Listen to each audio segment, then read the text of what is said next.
미국의 작가 헤밍웨이가 쓴 단편집 세계의 수도라는 짤막한 그 소설을 보면은요, 이런 얘기가 나옵니다. 스페인의 수도 마드리드에서 어떤 아버지가요, 이런 신문 광고를 냈대요. 한번 잠깐 보여주시겠어요? 다시 한번 읽어볼까요? 사랑하는 파코야, 모든 걸 용서한다. 화요일 저녁에 모타나 호텔로 날 찾아와 주려 아빠라. 이게 무슨 얘기겠어요? 이런 밑도 끝도 없는 광고가 일반적 광고라는 실인 겁니다. 얘가 사춘기 아이라고 그랬는지 아니면 무슨 사고를 치고 뭐 도망을 갔는지, 아무튼 파코라는 아들이요 가출을 했고요. 아버지가 뭐 저렇게 신문 광고를 낼 정도니 얼마나 많이 찾았겠어요. 근데 도저히 못 찾게 돼서 저렇게 신문 광고를 낸 겁니다. 근데 여러분, 저 광고 기사만 보고는 무슨 내용인지 모르겠잖아요. 그런데 딴 사람은 몰라도 파코 본인은 알겠지요. 네? 저런 광고를 낸 걸 보니 아버지가 나를 찾는 거구나. 본인은 알잖아요. 그래서 아버지가 이놈이 이제는 오겠지 해가지고요, 아들을 만날 수 있기를 기대하면서 모타나 호텔을 갔습니다. 과연 아빠가 아들을 만났을까요? 호텔 앞에 가보니 아버지 입이 딱 벌어졌대요. 왜냐? 자기 아들 파코가 뭐 왔는지 안 왔는지는 모르겠는데 그 호텔 앞에요, 한 800여 명의 애들이 몰려왔다는 거예요. 얼마나 애들이 많이 왔는지요? 경찰 7개 중대가 와서 질서를 잡고 해서 정리했다고. 파코라는 이름은 우리가 그 많이 들어본 프란체스코 이런 이름 있잖아요. 그 프란체스코의 약자래요. 스페인 사람들한테는 제일 흔한 이름이에요. 이렇게 얘기가 시작되면서 또 다른 파코라는 아이의 얘기로 이제 소설의 내용이 더 진행이 되게 돼요. 방금 말씀드렸던 그 얘기를 통해서 우리가 알 수 있는 사실이 있죠. 호텔에 몰려들었던 800여 명이나 되는 파코들이 저마다 아버지의 용서를 기다리고 있었다는 거예요. 아버지가 모든 걸 용서하마 광고를 냈을 때 파코라는 이름을 가진 애들은 다 지 얘기하는 줄 알고 이제 우리 아빠가 나 용서하셨구나, 이 기쁜 마음을 가지고 이제 달려오잖아요. 근데 여러분, 이런 마음이 뭐 파코뿐이겠습니까? 우리 인생을 살다 보면 그 양심이 있잖아요. 네? 다른 사람들한테 미안한 일을 하는 일 있잖아요. 다 자기의 잘못을 깨닫고 우리가 용서받고 싶어 하지 않습니까? 다행히 소설의 얘기인데요, 그 후에 이제 그런 일이 있은 후에 이어지는 내용을 보면 좀 안타까운 얘기가 있어요. 투우사들이 묵는 펜션에 웨이터로 일하는 파코가요, 그만 어이없게 뭐 죽게 된 겁니다. 여러분, 투우가 뭔지 아시죠? 코끼리만한 황소를 맨몸으로 막 이리저리 피하다가 마지막 순간에 그 황소를 칼로 찔러가지고 죽이는 그 경기잖아요. 네, 그게 투우. 파코가 같이 일하는 친구랑 말싸움이 벌어졌대요. 자기는 황소의 뿔이 절대 겁나지 않는다고 황소를 친 거예요. 그래서 의자 다리에 그 칼 2개를 꽂고요, 황소처럼 이제 투우를 장난을 한 거예요. 그러다가 실수로 파코의 가슴을 찔렸고요, 피를 어머니 흘려가지고 얘가 죽게 된 겁니다. 그게 소설의 내용이에요. 여러분, 우리 중에 누가 이 파코처럼 어이없게 죽지 않을 거라고 자신하는 사람이 있겠어요? 한순간에 나도 모르게 그런 일을 당하지 않을 거라고 누가 장담할 수 있겠습니까? 혹시 누군가에게 용서받을 일이 있다면 여러분, 망설이지 마시고요, 빨리 용서를 구하시기 바랍니다. 또 혹시 마음에 마음의 원수처럼 생각하는 사람이 있어도 이거 밀으시면 안 돼요. 여러분, 먼저 가셔서 손 내밀고 먼저 가셔서 용서해 주시기를 부탁드립니다. 네. 오늘 본문이요, 바로 이런 점에 대해서 우리에게 설명해 줍니다. 오늘 추수감사절 일입니다. 근데 우리가 용서라는 주제의 말씀을 통해서 용서해야 온전한 감사를 드릴 수 있다 하는 점을 잠시 좀 생각을 해보겠습니다. 바울이 쓴 성경 중에 골로새서라는 성경이 있어요. 그거는 어떤 편지지요? 바울이 골로새 교회에 보낸 편지를 골로새서라고 합니다. 그럼 로마서는 뭐겠어요? 바울이 로마 교회에 보낸 편지가 로마서예요. 그럼 우리가 오늘 읽어봤는데 오늘 우리가 읽은 성경은 뭐죠? 빌레몬서. 이건 어떤 편지일까요? 바울이 빌레몬 교회에 보낸 편지일까요? 바울이 쓴 건 맞는데요. 빌레몬 교회에 쓴 편지는 아니고요. 빌레몬은 사람 이름입니다. 사람 이름이에요. 그래서 바울이 빌레몬이라는 사람한테 쓴 편지가 빌레몬서예요. 한 장밖에 안 되는 뭐 짧은 내용이고요. 뭐 내용에 우리가 오늘 읽은 부분에는 나오지 않는데 이 빌레몬서 전체를 보면은요 세 사람이 나와요. 누가 나오는지 한번 말씀드려볼게요. 한번 보여주세요. 누구 나오는데요? 오네시모, 또 빌레몬, 그 다음에 바울. 이 세 사람이 나오는 거예요. 이 셋의 관계를 한번 또 설명을 드려보겠습니다. 네. 먼저 오네시모 한번 보여주세요. 같이 한번 읽어볼까요? 빌레몬의 종, 바울의 영적 아들, 하나님의 종. 이게 오네시모예요. 그 밑에 있는 빌레몬이라는 사람의 종이고요. 근데 여러분 아무리 시대가 그랬어도 그렇죠. 종으로 살고 싶은 사람 누가 있겠어요? 그 당시에 뭐 머슴살이하고 이랬던 사람들도 다 그게 싫은 거예요. 근데 어쩔 수 없이 팔자리하고 살던 사람도 있었고 저 오네시모처럼 그 종살이가 싫어서요 도망가는 사람도 있었어요. 또 오네시모가 빌레몬의 집에서 종살이를 하다가 도망을 갔어요. 그것도 자기만 도망간 게 아니라 그 갈 때 좀 돈 될 만한 거 좀 집어가지고 갔대요. 뭔가 좀 훔쳐가지고 로마까지 도망을 갔어요. 이렇게 도망친 로마에서 또 뭘 훔쳤는지 무슨 잘못을 했는지 이 오네시모가 감옥에 가요. 그런데 오네시모가 감옥에 갈 즈음에 또 한 사람이 감옥에 들어가 있었습니다. 그 사람이 누구냐 하면 바울이에요. 보호자하다가 바울은 감옥에 간 거예요. 감옥에 가서 보니 오네시모라는 젊은이가 있고 그러니 바울이 뭐 했겠어요? 이 오네시모한테 예수님을 전하고 예수님께 만든 겁니다. 오늘 본문 1장 10절을 보시면 오네시모를 얘기하는데 뭐라 그러냐면 같이 한번 볼까요? 한번 10절 같이 읽어봅니다. 시작. 갇힌 중에서 낳은 아들 오네시모를 위하여 내게 간구하노라. 그러니까 오네시모가 어떤 사람이에요? 감옥에 갇혔을 때 낳은 아들이에요. 뭐 이런 사람이 오네시모였습니다. 그리고 이런 오네시모가 이제 바울의 전도를 받고 바울의 영적 아들이 됐고요. 신실한 하나님의 종이 된 거예요. 그 다음 사람 한번 보여드릴게요. 그 다음 사람은 빌레몬이죠. 빌레몬 한번 읽어볼까요? 오네시모의 주인, 골로새 교회의 교인, 바울의 동역자. 그렇게 얘기했습니다. 빌레몬이 누구래요?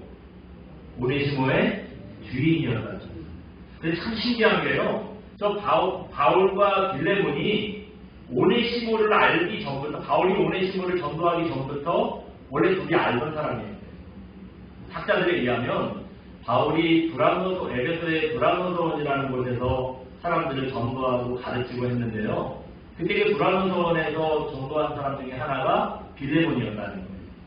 이 빌레몬이 골로새에 가서 이제 골로새 교회의 핵심 멤버가 됩니다. 그렇다고 해서 빌레몬이 골로새 교회를 개척한 건 아니에요. 골로새 교회를 개척한 사람은 에바브라라는 사람이고 빌레몬은 그냥 이미 세워진 교회에 가서 에바브라를 도와서 열심히 이제 신앙생활을 했던 그 골로새 교회의 핵심 멤버라는 거예요. 그래서 앞에 1장 1절 보시면 처음에 편지를 어떻게 시작하냐면 같이 한번 잠깐 볼까요? 1장 1절 같이 한번 봅니다. 시작. 그리스도 예수를 위하여 갇힌 자는 바울과 네 형제 디모데는 우리의 사랑을 받는 자요 동역자인 빌레몬과 그렇게 얘기해요. 그러니까 이 바울의 빌레몬은 어떤 사람이에요? 바울의 사랑받는 자고 동역자였다는 거예요. 그게 빌레몬이에요. 아마 그 감옥에서 바울이 오네시모를 만났을 때 뭐 이런저런 얘기했겠죠. 어쩌다 감옥에 들어왔니? 그전에 어떻게 살았니? 어디서 살았니? 이런 얘기 했을 텐데 뭐 오네시모가 얘기했겠죠. 제가 사실은 뭐 저기에서 뭐 골로새라는 동네에서 종살이 했고요. 근데 종으로 사는 게 싫어서 도망 나왔고 뭐 이런저런 얘기 했겠죠. 그러다 보니 골로새 그 주인이 누구냐 물어봤더니 뭐 빌레몬이라고 뭐 빌레몬 어르신이 이랬을 때 골로새에 사는 빌레몬 내가 아는 사람인데 하면서 서로 맞춰봤겠죠. 아마 그런 상황이었을 것 같아요. 자 이제 마지막으로 바울은 그럼 어떤 사람이냐? 바울은 뭐 간단하게 얘기할 수 없는 사람이지만 여기 주제에 맞춰서 본다면 바울은 어떤 사람이 돼요? 빌레몬과 오네시모의 중재자. 예. 바울이 어떤 사람이 돼요? 빌레몬과 오네시모를 그 사이에서 중재하는 사람이라고. 여러분 자기가 영적 아들 삼은 오네시모랑 자기의 사랑하는 동역자, 원래 다 알고 있던 동역자 빌레몬이랑 이 두 사람의 관계가 어떤 관계인지 알았는데 그냥 놔둘 수 없잖아요. 그래서요 바울이 이 빌레몬서를 써가지고 오네시모한테 너 이거 들고 너 주인 찾아가라 얘기를 한 거예요. 일단은 뭐 종으로 사는 거는 싫지요. 누구도 종으로 사는 건 싫잖아. 그러니까 바울도 종으로 사는 건 싫어. 그래서 죄의 종에 대한 얘기를 하고 막 그런 얘기를 하잖아요. 그래도 일단 종이 도망친 거는 불법이에요. 이건 잘못된 거라는 거. 그래서 오네시모가 직접 그 바울의 편지를 들고요. 빌레몬을 만나러 가서 용서를 구하게 해요.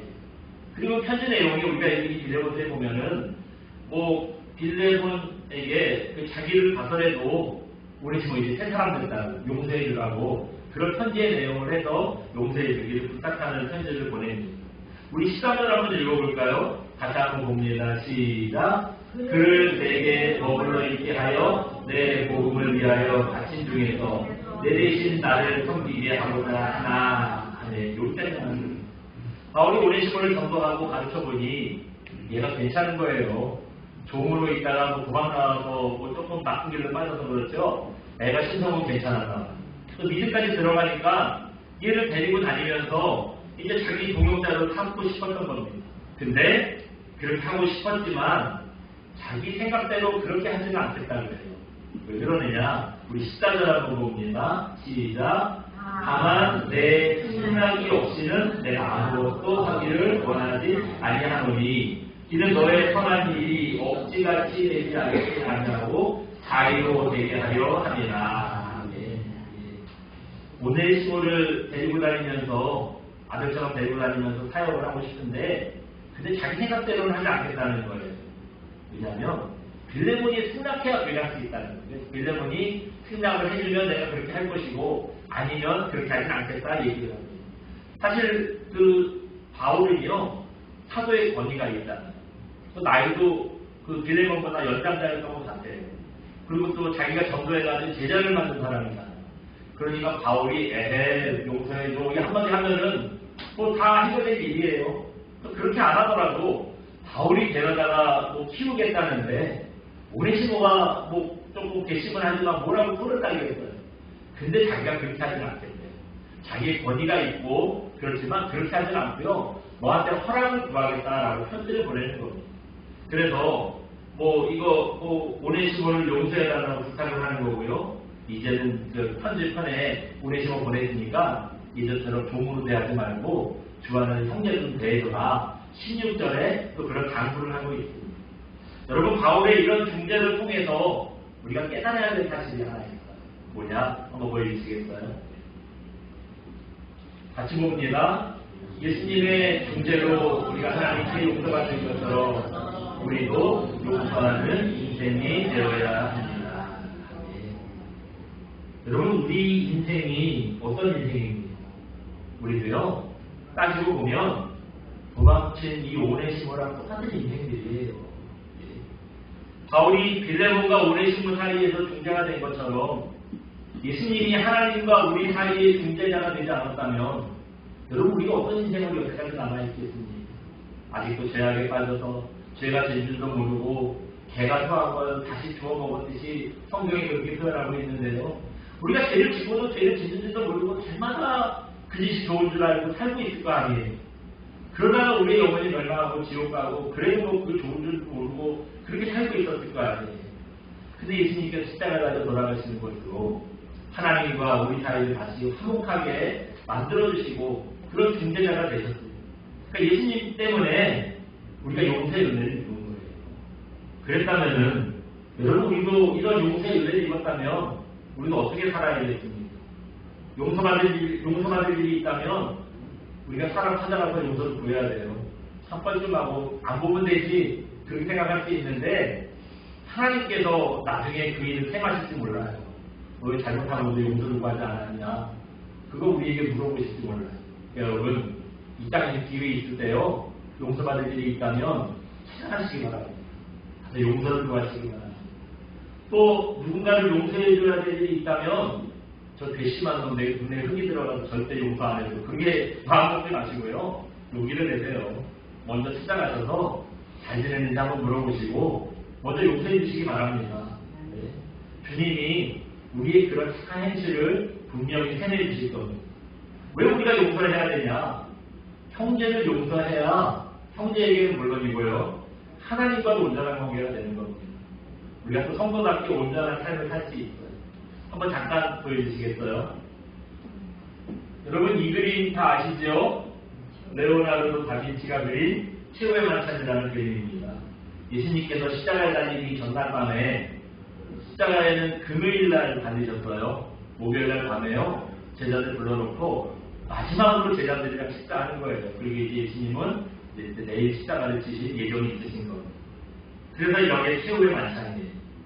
여러분이 이 그림을 만약에 그리신다면 저 12명의 제자들 중에 누구를 제일 악한 얼굴로 그리겠어요? 네? 가룟유다. 그렇죠. 예수님 바라보는 가룟유다를 제일 인상 드리게 그리겠죠.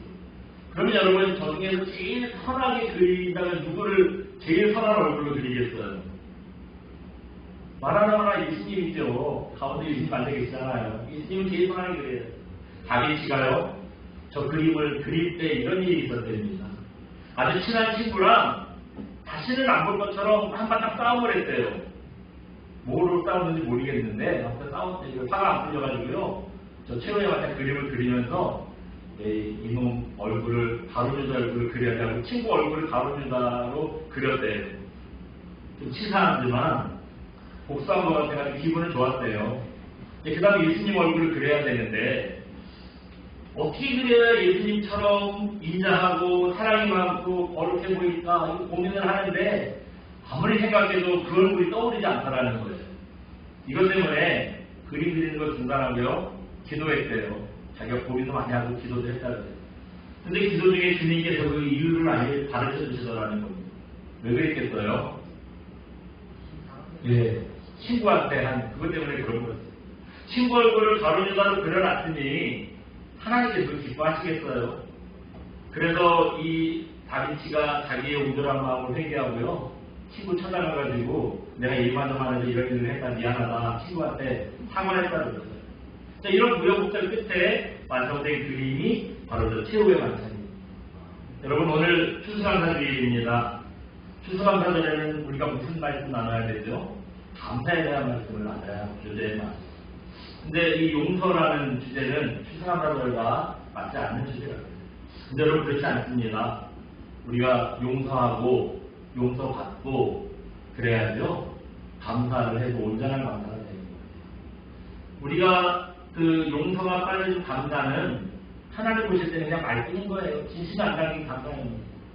사람들이 이런 반지 들을 게 있잖아요. 너무 억울한 일을 당해가지고 내가 저놈을 죽여 살려 막 그걸 뭔가 나쁜 생각을 막 다 하는데 그랬더니 저놈이랑 원수는 저놈이랑 졌는데 하나님과도 관계가 영 껄끄럽고요. 예배를 드려도 예정하지 않고요. 뭐 사람들과의 관계도 다른 사람들과도 관계가 좋지 않고요. 무엇보다 자기의 마음에 평안이 없어졌다. 그런 얘기 하잖아요. 그 억울한 마음에 항상 세상을 삐딱하게 보고 얼굴에도 막 좀 화가 좀 가득하고 이러니 뭐 하나님 말할 것도 없고 다른 사람들이랑도 관계가 좋아질 리가 없지요. 그러다가 이 사람이요. 원수 같은 사람은 진짜 이렇게 용서했대요. 그랬더니 마음에 평안이 다시 찾아오고 사람들과도 관계가 회복되고 무엇보다도 하나님과도 관계가 회복되고 또 진심으로 그러고 났더니 감사할 수 있게 되더라. 뭐 그런 반응이 여러분 종종 되지 않습니까? 여러분 정말 원수 같은 사람을 용서하는 거 참 쉽지 않습니다. 어려운 일이에요. 그런데 예수님은 우리에게 이렇게 말씀을 하셨어요. 한번 잠깐 보여주시겠어요? 같이 읽어봅니다. 마태복음 18장 22절 말씀. 예수께서 이르시되 내게 이르노니 7번뿐만 아니라 70번을 7번까지라도 할지니라. 아멘. 베드로가 예수님께 나한테 못되게 군 놈을 몇 번이나 용서해야 됩니까? 7번만 용서하면 될까요? 이렇게 물어봤어요. 그 유대인들한테는 7이요 완전의 개념의 수라고 그러더라고요. 그래서 7번을 용서해 준다는 건 자기가 할 수 있는 최선을 다해서 용서하는 그런 의미였다는 거예요. 근데 주님은 그렇게 말씀하시지 않았죠. 7번이 뭐니? 7번씩 70번이라도 용서를 해줘야 돼. 이렇게 말씀하셨어요. 왜냐하면 여러분 그래야 우리의 삶이 평안을 얻고요 온전해질 수 있기 때문입니다. 그렇기 때문에 여러분 쉽지는 않으시겠지만 예수님께서 용서를 명령하셨다는 거 꼭 기억하시기 바랍니다. 그래서요 70번씩 7번이라도 용서할 수 있는 저와 여러분 되시고 또 용서를 통해서 진심으로 하나님께 감사할 수 있는 거룩한 종들 되시기를 주님의 이름으로 축원드립니다. 오늘은 성찬식이 있으니 제가 함께 기도하지 않고요. 저만 기도하겠습니다. 우리 함께 기도합니다.